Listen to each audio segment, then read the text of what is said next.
ये एक पेशेंट की ब्रेन है, इसको स्ट्रोक हुआ है, इसको राइट साइड वीकनेस है, तो ये सीटी स्कैन कराने के लिए आया। अब हम उसका सीटी स्कैन देख रहे हैं। तो ये जो ये नॉर्मल सा ब्रेन है और ये जो है ब्लैक सा एरिया है, ये इसका इस एरिया में इम्पैक्ट हो गया, मतलब इस एरिया में ब्लड सप्लाई इसकी कम हो गई है, जिसकी वजह से यहाँ के जो ब्रेन के सेल्स है वो डेड हो गए हैं। तो इसमें हम देखें ये हमारी दोनों साइड की मिडिल सेरेब्रल आर्टरी है।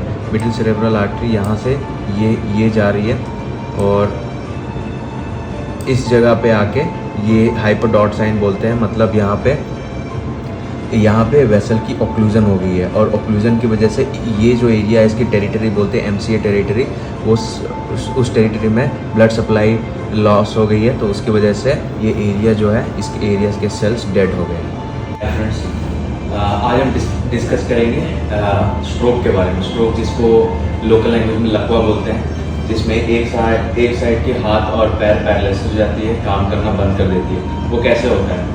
जो हमारी ब्रेन की जो नसें हैं जिससे ब्लड सप्लाई होता है वो उसमें ब्लॉकेज हो जाता है, तो उसके कारण 3 आर्टरी होती हैं, MCA, PCA, ACA। तो अगर किसी एक आर्टरी में ब्लॉकेज हो जाती है तो उस आर्टरी की वजह से जो एरिया ब्रेन का सप्लाई होता है तो उसमें ब्लड फ्लो रुक जाता है, तो उसके कारण जो ब्लड ब्रेन के जो सेल्स होते हैं वो मर जाते हैं, तो उसकी वजह से लकवा हो जाता है और उस साइड के हाथ, उसके अपोजिट साइड के हाथ और पैर काम करना बंद कर देते हैं। तो ये कैसे होता है?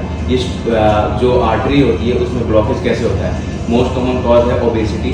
जो फैट होते हैं, अगर कोई कोलेस्ट्रॉल जिनका बहुत ज़्यादा होता है तो वहाँ जो हार्ट में जो फैट एक्यूमुलेट होता है वो धीरे धीरे वेसल्स में आ जाता है, और जो वेसल्स होती हैं वो जब वो ब्रेन के वेसल्स में आ जाता है तो वहाँ पे ब्लॉकेज कर देता है। या तो ये कोलेस्ट्रॉल से ब्लॉक हो सकता है, या तो एयर या फैट कुछ भी एम्बोलाइज करके वहाँ पे चला जाता है तो उससे ब्लॉकेज हो जाता है।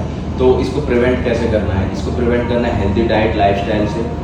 अगर आपका वेट मॉडरेट है, आप एक्सरसाइज कर रहे हैं, हेल्दी खा रहे हैं, कार्ब्स कम ले रहे हैं, प्रोटीन इंटेक आपकी ज़्यादा है, तो आपके फैट, जो कोलेस्ट्रॉल और लिपिड प्रोफाइल आपके जो बॉडी के हैं वो ख़राब होने से बचेंगे, और वो अगर नॉर्मल रहेंगे तो ये सिचुएशन कभी नहीं आएगी। और अगर ये स्ट्रोक हो जाता है तो हम पहले CT स्कैन करवाते हैं, उसके बाद MRI।